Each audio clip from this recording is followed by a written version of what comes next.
Hello everyone and welcome to English 112 Critical Writing and Reading for week 10. And today's lecture is going to be all about leading your tribe. So we've already determined how we can spot the values of our audience by checking in with their commonplace language and their code words. And also we've talked about forming an identity strategy. Now we want to delve a little bit deeper into leading your tribe through this identity strategy. Of course, this has everything to do with using your audience's values rather than trying to change them. This is your most powerful tool of persuasion.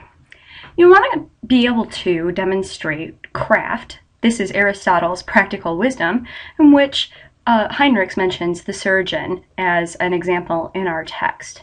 You also want to demonstrate arete, or virtue, which embodies the values of your people and often shows a willingness to sacrifice yourself for them. And this was exemplified through Nelson Mandela and Mother Teresa.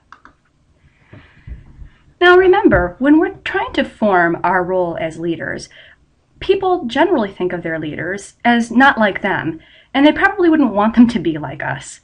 We tend to have higher standards for our leaders because we want to think of them as embodying our best selves. This identity motivates us. And of course, we often feel best when we live up to our values and we see other people living up to our values as well.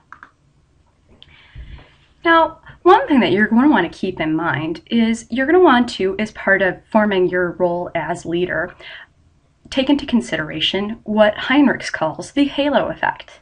And this has several important components. The first one is that you want to define the issue in plain terms. This focuses on the main points that you need to make your persuasive case.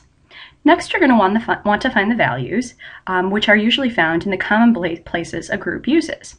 Next, you're going to want to symbolize those values through a trope. Metonyms and synecdoche are often the most useful figures of speech for this. This changes people's ideas of reality. Halo with a capital H will be our password for this week's quiz. Now, after you've established your leadership role, and perhaps you've already found this out the hard way, what if you're the one being blamed for something going wrong? Well, if that's the case, then you first want to set your goals and avoid excuses or scapegoating. Remember, blaming other people very rarely gets what you want done. You also want to be the first one with the news. That is, you're going to seize the rhetorical timing, or kairos. This shows that you are ahead of the game, that you don't have anything to hide. And often, those who put out the news first are much more capable of controlling the damage in the situation. You also want to make sure that you're switching your argument to the future. This is where you're concerned with choice, the deliberative rhetoric part, and it's only the real place for change. Again, if you get caught up in blaming others, you know that nothing can really be done about the past, so it's unproductive. And finally, you want to enhance your ethos through craft, caring, and cause, which of course is practical wisdom, disinterest, and virtue. Now, by all means, you want to avoid the dark side, that is, becoming angry or appearing angry, because this comes from a sense of belittlement, which turns an argument very quickly into a fight.